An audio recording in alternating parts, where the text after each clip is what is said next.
How to disable Gemini from system tray. Whenever you click on this icon, you can see the system tray. If you see the option for Gemini over here, and if you want to disable it, you'll have to open the Google Chrome.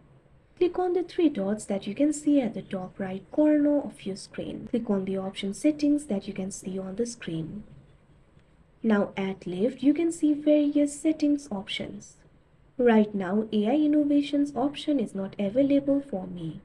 If that option is available, click on it.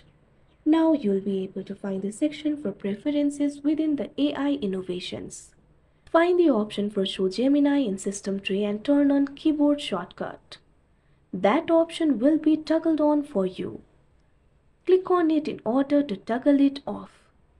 Now after it is toggled off, it will be disabled from the system tray. Like this, you'll be able to disable Gemini from system tray. That's it for this video. Thank you for watching.